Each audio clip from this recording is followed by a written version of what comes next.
নতুন আলু দিয়ে কচি পাঁঠার মাংস এইভাবে বাড়িতে তৈরি করে খাবেন, দেখবেন খুব টেস্টি আর খুব সুন্দর লাগবে। আপনারা কমেন্ট করে অবশ্যই জানাবেন কেমন লেগেছে।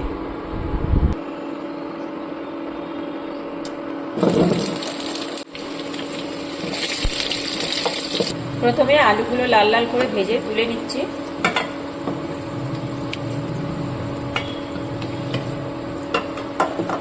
এগুলো ছিল নতুন আলু আমি ভালোভাবে লাল লাল করে ভেজে তুলে নিচ্ছি।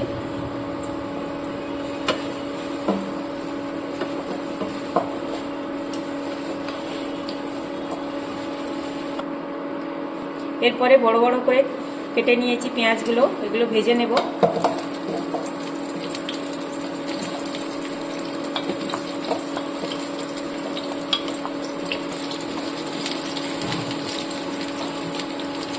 চারটে বড় সাইজের পেঁয়াজ নিয়েছি, পেঁয়াজটা বড় বড় সাইজে কেটে নিয়েছি।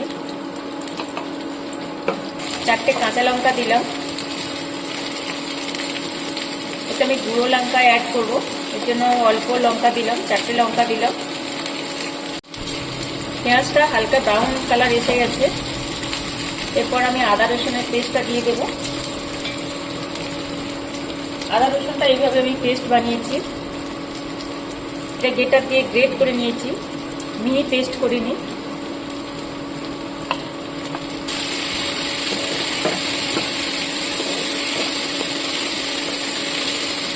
এরপরে টমেটোর টুকরোটা দিয়ে দেব, একটা বড় টমেটো নিয়েছি।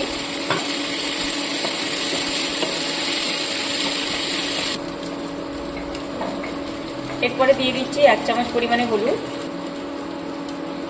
লঙ্কার গুঁড়ো 2 চামচ পরিমাণে দেব, 2 চামচ পরিমাণে লঙ্কার গুঁড়ো দিলাম। মশলাটা তৈরি করার জন্য অল্প একটু লবণ দিলাম। এইভাবে ভালোভাবে নেড়ে চেড়ে মশলাটা তৈরি করব। কিছুক্ষণ নাড়াচাড়ার পরে এই মশলাটা ভালোভাবে তৈরি হয়ে যাবে। মশলাটা তৈরি হয়ে গেছে, লবণ দেওয়ার জন্য টমেটোগুলো ভালোভাবে গলে গেছে আর মশলাটা পুরো রেডি।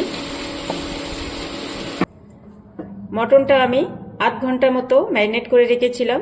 এর মধ্যে টক দই দিয়েছি 1 কাপ, আর কিছুটা পরিমাণে লবণ দিয়েছি, হলুদ গুঁড়ো দিয়েছি, লঙ্কার গুঁড়ো দিয়েছি, আদা রসুনের পেস্ট দিয়েছি আর অল্প একটু চিনি দিয়েছি, দিয়ে আমি আধ ঘন্টা মতো ম্যারিনেট করে রেখেছিলাম।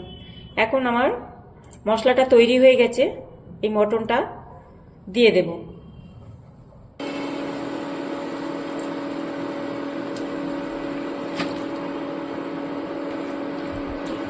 মশলার সাথে এটা ভালোভাবে মেখে নেব।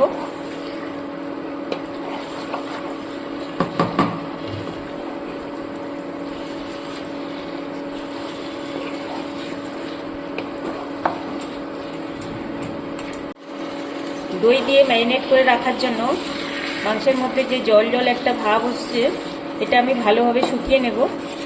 এইভাবে কিছুক্ষণ নাড়াচাড়া করার পরে এই জলটা শুকিয়ে নিতে হবে।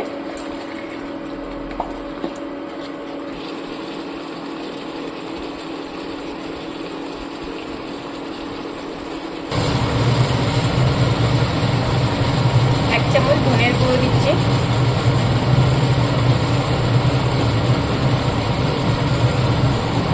মটন মশলা দিচ্ছি 2 চামচ,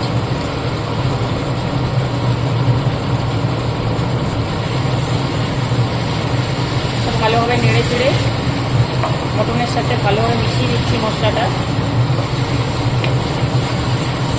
ভালোভাবে কষা হয়ে গেছে, তেল ছাড়া ছাড়া হয়ে গেছে মাংসটা।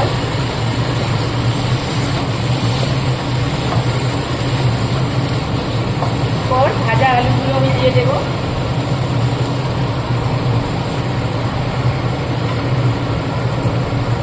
আর একবার ভালোভাবে নাড়াচাড়া করে নিতে হবে। পরিমাণ মতো জল দিয়ে মটনটা আমি সিদ্ধ করব। মটন সিদ্ধ হতে অনেক দেরি হয়, তার জন্য গরম জল দিয়ে দিচ্ছি। গরম জল দিয়ে ভালোভাবে মটনটা সিদ্ধ করে নেব।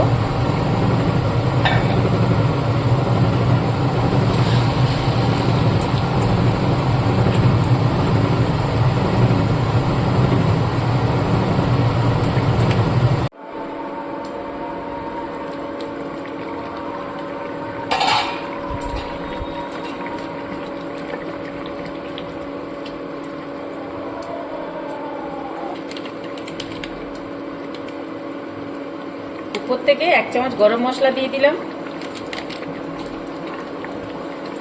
একটু ভালো করে গরম মশলাটা মাখিয়ে দিলাম।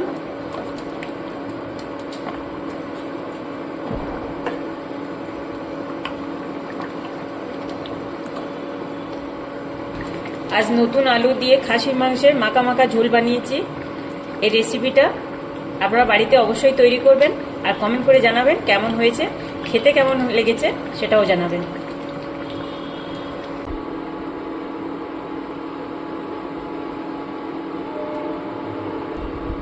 নতুন আলু দিয়ে কচি পাঁঠার মাংস এইভাবে বাড়িতে তৈরি করে খাবেন, দেখবেন খুব টেস্টি আর খুব সুন্দর লাগবে। আপনারা কমেন্ট করে অবশ্যই জানাবেন।